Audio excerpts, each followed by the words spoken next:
नमस्कार मंडळी, मला सगळ्यात आधी एका प्रश्नाचं प्रामाणिकपणे उत्तर द्या. तुम्ही खरंच मनातून आनंदी आहात का? जर या प्रश्नाचं उत्तर द्यायला तुम्हाला 1 सेकंद विचार करावा लागत असेल किंवा हो म्हणावं की नाही हे पटकन सुचत नसेल तर समजून जा, कुठेतरी काहीतरी चुकतंय. काळजी करू नका, यात तुमची काहीच चूक नाही. आज आपल्या आजूबाजूची परिस्थिती अशी झालीये, सोशल मीडिया उघडला की लोकांचे हसणारे चेहरे दिसतात. कोणाचं नवीन घर, कोणाची महागडी गाडी दिसते. हे सगळं पाहून आपल्याला आतून कुठेतरी वाटायला लागतं की फक्त मीच मागे राहिलो की काय, बाकी अख्खं जग मजेत आहे. पण मंडळी, पडद्यावरती दिसणारं प्रत्येक हसू खरं नसतं. आणि आज आपण याच गर्दीत स्वतःचा खरा आनंद विसरून गेलोय. जर तुमचं उत्तर नाही असेल किंवा मनात संभ्रम असेल तर हा व्हिडिओ खास तुमच्यासाठी आहे. कारण आज आपण या 10 साध्या सोप्या पद्धतीच्या गोष्टी पाहणार आहोत ज्या तुमच्या डोक्यावरचं टेन्शन कायमचं हलकं करतील. चला तर मग जाणून घेऊया. नंबर 1, तुमच्या आनंदाची चावी इतरांच्या हातात देऊ नका. मंडळी, साधं सोपं गणित आहे बघा.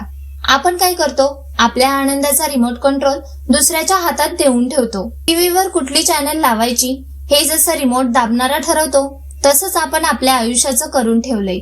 शेजाऱ्याने चांगले बोललं तर आपण खुश, आणि त्याने तोंड वाकडं केलं की आपला मूड खराब. अहो, समोरचा माणूस त्याच्या हिशोबाने वागणार.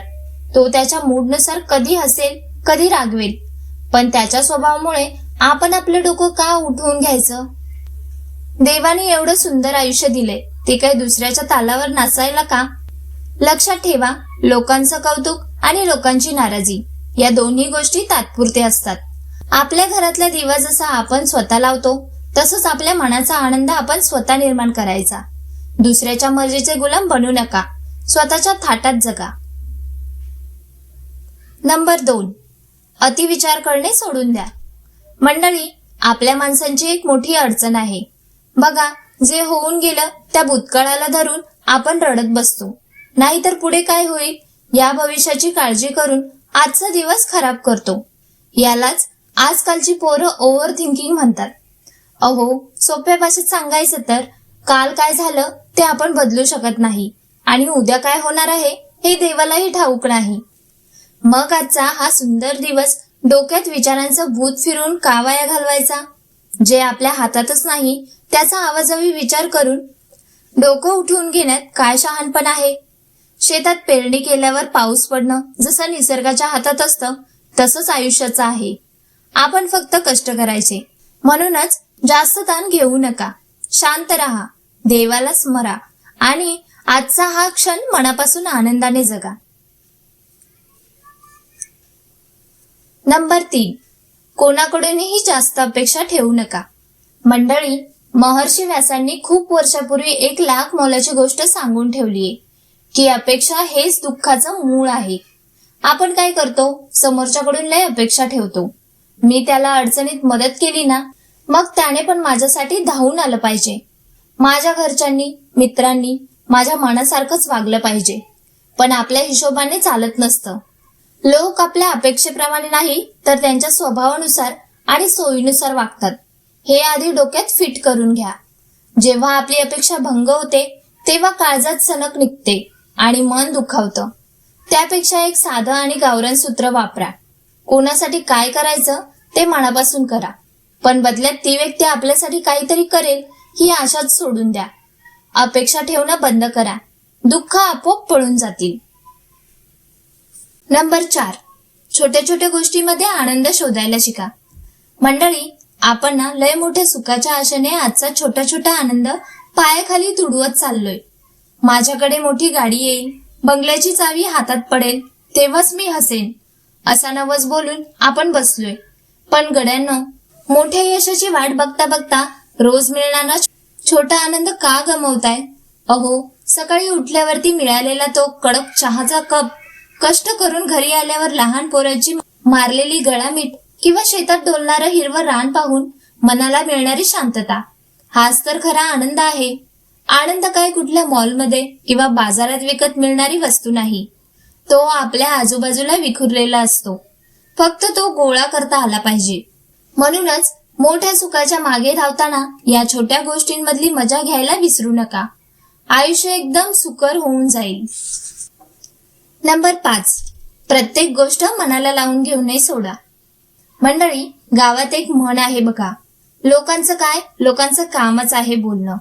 आपण काय करतो, वाटेने जाणारा कोणीही काहीतरी बोलून जातो आणि आपण त्या एका शब्दावरून दिवसभर जेवण खावण सोडून उदास बसतो. अहो, प्रत्येकाच्या तोंडातून निघणारा शब्द तुमच्या लायकीचा किंवा तुमच्या तोडीचा असतोच असं नाही. लोक आपल्या बुद्धीप्रमाणे आणि सवयीप्रमाणे बोलत असतात. मग दुसऱ्याच्या फालतू बोलण्यापायी आपण आपलं डोकं आणि मनाची शांतता का खराब करायची? जो जे बोलतोय ते त्याचं त्याला लखलाभ. एक साधं गावरान सूत्र लक्षात ठेवा. कोणी काही वाईट बोललं ना, तर ते एका कानाने ऐकायचं आणि दुसऱ्या कानाने लगेच हवेत सोडून द्यायचं. स्वतःची मानसिक शांतता सर्वात मोलाची आहे. तिला लोकांच्या बोलण्यापायी फुकट घालवू नका. नंबर 6, एकटे राहायला शिका. मंडळी, आपल्यातल्या बऱ्याच जणांना एकटं पडायची लई भीती वाटते. पण एक गोष्ट लक्षात घ्या, एकटेपणा आणि एकांत यात जमीन आसमानाचा फरक आहे. लोकांच्या गर्दीत राहून त्यांच्या होला हो करून स्वतःला हरवून बसण्यापेक्षा दिवसातून अर्धा तास तरी स्वतःसाठी काढलेला बरा. अहो, स्वतःसोबत वेळ घालवणं म्हणजे स्वतःशी गप्पा मारणं, स्वतःचे विचार समजून घेणं. जेव्हा तुम्ही स्वतःच्या सोबतीचा आनंद घ्यायला शिकता ना, तेव्हा तुम्हाला जगात कधीच कोणाची उणीव भासत नाही. आपल्याला काय सवय असते, मन हलकं करायला नेहमी दुसरं कोणीतरी पाहिजे असतं. पण स्वतःचे सर्वात चांगले मित्र स्वतः बना. स्वतःवरती खुश राहायला शिका. मग जगातील कोणतीही गोष्ट तुम्हाला एकटं पाडू शकणार नाही आणि मनाला एक वेगळीच ताकद मिळेल. नंबर 7, जुन्या गोष्टींना धरून बसू नका. मंडळी, साधं गणित आहे. जर पाठीवर मनाचं ओझं घेऊन चाललो तर आपण जास्त लांब जाऊ शकू का? नाही ना. मग आपण आपल्या डोक्यात आणि काळजात भूतकाळातील जुन्या गोष्टींचं, दुःखाचं आणि अपयशाचं ओझं घेऊन का चालतोय? जे घडून गेलंय ते कितीही रडलो तरी बदलता येत नाही. कोणीतरी फसवणूक केली, कुठेतरी नुकसान झालं किंवा एखादी चूक झाली, मग त्याचाच विचार करून आजचा दिवस का खराब करायचा?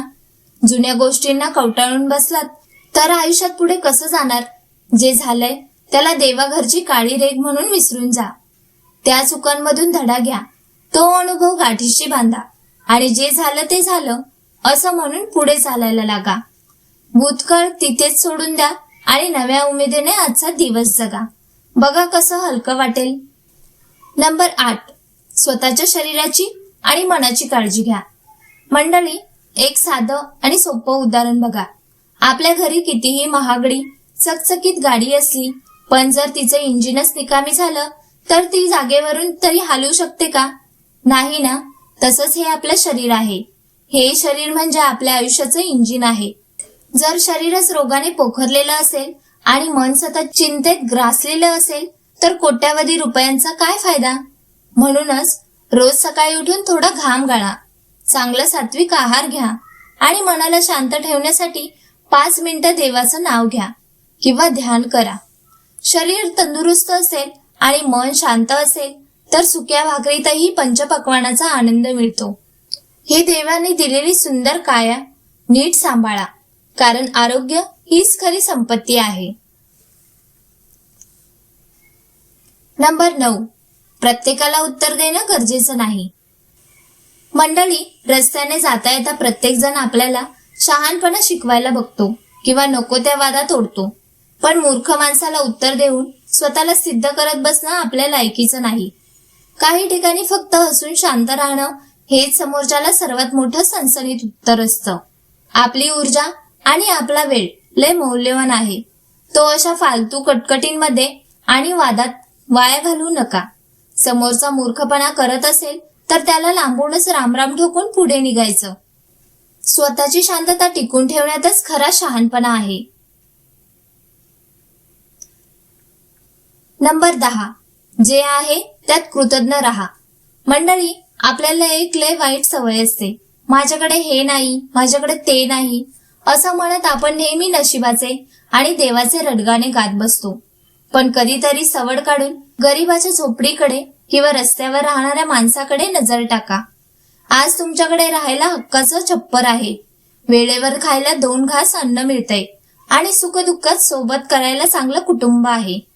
अहो, हेच साधे जगणे मिळवण्यासाठी जगात कोट्यावधी लोक रोज धडपडतायत. ते कित्येकांचं स्वप्न आहे. म्हणूनच जे आपल्याकडे नाही त्याचा विचार करत जळत बसण्यापेक्षा जे देवाने पदरात पाडले ना, त्याबद्दल हात जोडून निसर्गाचे आणि देवाचे आभार मानायला शिका. ज्याच्या मनात कृतज्ञतेचा भाव असतो तो सुक्या भाकरीतही जगातील सर्वात श्रीमंत आणि समाधानी माणूस बनतो. तर मंडळी, हे होते ते 10 सुवर्ण नियम जे आपल्या आयुष्यातल्या टेन्शनचा पसारा कायमचा संपवून टाकू शकतात. बघा, हे नियम पाळल्याने जग बदलणार नाही, पण जगाकडे बघण्याचा तुमचा दृष्टिकोन नक्की बदलेल. आयुष्य लय सुंदर आहे, ते लोकांच्या नादी लागून किंवा काळजीत वाया घालवू नका. आता मला कमेंट करून प्रामाणिकपणे सांगा, या 10 नियमांपैकी कोणता नियम तुम्हाला सर्वात जास्त आवडला आणि आजपासून तुम्ही कोणता नियम पाळायला सुरुवात करणार आहात. जर हा व्हिडिओ तुमच्या मनाला भिडला असेल, माहिती आवडली असेल, तर आपल्या या व्हिडिओला एक लाईक नक्की करा. आपल्या चॅनलवर नवीन असाल तर सबस्क्राईब करायला विसरू नका आणि आपल्या जवळच्या मित्रमंडळींना, नातेवाईकांना हा व्हिडिओ नक्की शेअर करा, कारण आनंद वाटल्यानेच वाढतो. धन्यवाद.